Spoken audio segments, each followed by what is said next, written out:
Hey, it's Kim here, and I am so excited. We are getting to the end of our journey.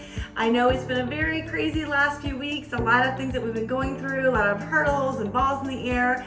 And as we approach your big closing day, I've got 8 things that I want to just go over to make sure that we are all on the same page. Number 1, attached is the final settlement statement from the title company. Please just take a quick moment, look it over, make sure everything looks good to you. We don't sign this today. The closer will go over this with you, every line on closing date, and you'll be signing this in person on closing. Number 2 is, what do you bring to closing? You're gonna need 4 things. Number 1, you're gonna need your photo ID. They will be making a copy. Number 2, you need to bring any garage door openers to closing. 3, all the keys that you have for your home. And you can either leave these on the counter or you can bring them to closing. Either way, just let me know. And finally, you're gonna need to bring your account information if you would like to have the title company wire your funds.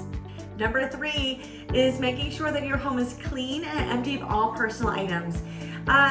The contract states that your home needs to be broom clean. I usually just tell people, if you clean it the way you would want someone to leave a new home clean for you, we're gonna be in great shape. Also, don't forget that you cannot remove things that are attached. If you're not sure about some of those items or you have any questions, of course, let me know. Some of the bigger ones that people bring up are, you've got to leave the blinds, you have to leave curtain rods, TV mounts, that's a big one. If you have any built-in shelves. So make sure that that is staying with your home and you don't take it off.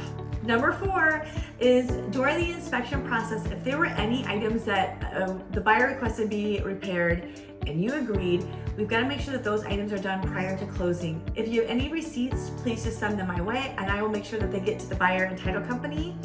Also, if your home needed to pass that occupancy inspection, we've got to make sure that that is done and passed prior to closing date. Number 5, don't forget to cancel the utilities out of your name. You do not want to do this until the day before closing or the morning of closing. The buyer is responsible for getting the utilities in their name, but we want to make sure that we give them some time to make sure that there is no utilities cut off during the transition. So if you could keep the utilities at least going until the end of closing date or the morning after, that would be great. Number 6, your homeowner's insurance. Do not cancel your homeowner's insurance until after closing, when everything is finalized. Give your insurance company a call, let them know that you sold your home. Number 7, I briefly mentioned earlier about bringing your account information if you would like your money wired. If you are getting money back at closing, you're either going to get a check from the title company or they can wire your funds directly to the account of your choice. The wire is generally the best preference of most people because you're not dealing with a check when you leave the title company. And if you deposit a large check into your bank, usually there's about a 7 to 10 day hold. So if you need your money right away or you just want your money right away, the wire is the best choice. You can bring a voided check or a statement, anything with your account information, and they'll get you taken care of with that wire. Okay, number 8, how long does closing take?